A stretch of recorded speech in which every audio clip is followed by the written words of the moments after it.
मैं उनसे पूछना चाहता हूं कि जब यूपीए की सरकार 2014 में आदिवासी कल्याण के लिए क्या बजट दी थी, पीएम जब बने तो उन्होंने 24,000 करोड़ को बढ़ाते हुए 2023-24 में 1,24,000 करोड़ आदिवासी कल्याण के लिए बजट दे दिया।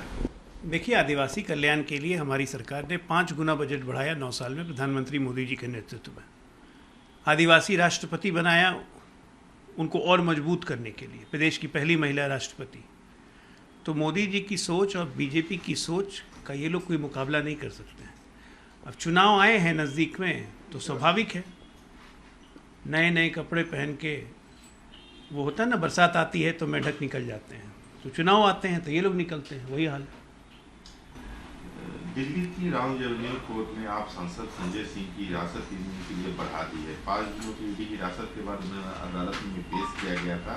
ईडी ने कहा कि आगे भी हिरासत की मांग की थी और कहा कि वह सहयोग नहीं कर रहे हैं, उनके करीबी सहयोगी सर्वेश मिश्रा भी सहयोग नहीं कर रहे हैं।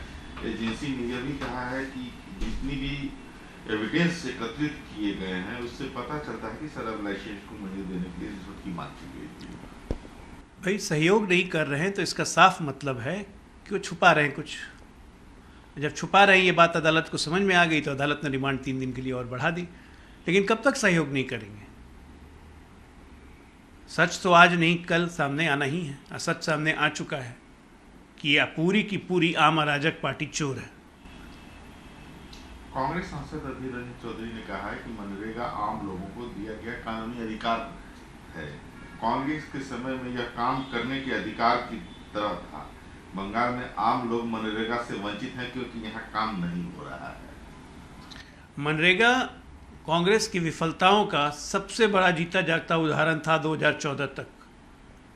और मनरेगा को जब हम लोगों ने चलाना शुरू किया और इसको आधार से जोड़ा और इसके पैसे अकाउंट में जाने लगे तो आज ये भारत का सबसे चलने वाला रोजगार सश्रम स्कीम है। और कांग्रेस की विफलताओं और हमारी सफलता को जागृत करने वाला ये मनरेगा है। ये कांग्रेस पार्टी तो जान ले, जो प्रधानमंत्री जी ने सदन में कहा था। और बंगाल में तो खैर कुछ नहीं चलेगा। पहले अधीर रंजन चौधरी जरा राहुल गांधी को समझा लें कि इंडिया अलायंस में ममता जी के साथ कैसे चलेंगे जब बंगाल में मनरेगा नहीं चलता है। तो मुंह में राम बगल में छुरी, यही है इंडिया अलायंस की दूरी।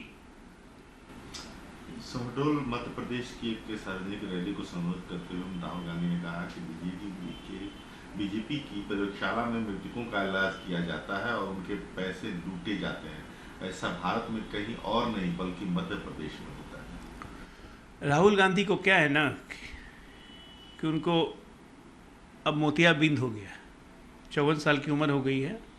ब्लैक काला कैटरैक्ट कहते हैं, काला मोतियाबिंद हो गया है। उनको सिर्फ बीजेपी शासित राज्यों में या गैर कांग्रेस शासित राज्यों में ही कमियां दिखती हैं। बीजेपी की प्रयोगशाला में क्या किया गया है ये राहुल गांधी को अगर समझ में आया था तो विश्लेषण कर लेते कि 2014 से लेकर 2024 आ रहे हैं, कांग्रेस ट्रिपल डिजिट में क्यों नहीं आ रही है। ये किया जाता है बीजेपी की प्रयोगशाला में। इस बार सावधान रहिएगा, हम लोग ये भी प्रयोग कर रहे हैं कि आप सिंगल डिजिट में रहिए। दिल्ली बीजेपी के सांसद हरनाथ सिंह यादव, उन्होंने कहा कि कांग्रेस कभी भी देश के हित में नहीं है। भारत आतंकवाद के खिलाफ लड़ रहा है लेकिन ये आतंकवादियों का समर्थन कर रही है। इसका क्या मतलब है? हमास और आतंकवादियों का समर्थन करने से उनके चरित्र का पता चलता है। ये भयानक शर्मनाक है। राहुल गांधी, प्रियंका गांधी, सोनिया गांधी, जिन्होंने अपने बाप को खोया, अपने पति को खोया, अपनी दादी को खोया इसी आतंकी घटनाओं में, आज एक मुसलमान वोट के कारण हमास का नाम लेने में इन लोग को डर लग रही है। और हमास को छुपा रहे हैं पैलेस्टीन के चादर से। Palestine PLO movement, Yasir Arafat, सब कुछ सपोर्ट करते थे हम लोग। लेकिन क्या ये पता नहीं है हमें कि हमास ने सत्ता छीन ली गाजा स्ट्रिप की और किस ढंग से वो टेररिस्ट ऑर्गेनाइजेशन बन के ये सत्ता चला रहा था। और जिस तरह से इसराइल के घर में निर्दोष नागरिकों को घर में घुस के मारा गया, औरतों को उठा के ले जाया गया, वीडियो है सामने, उसके बावजूद हमास का नाम नहीं और उनके समर्थन में रेजोल्यूशन, और भी उस आदमी के द्वारा जो खुद आतंकवाद का भुक्तभोगी हो। ये दिखाता है कि सत्ता जाने से कितनी बड़ी बेचैनी मची हुई है।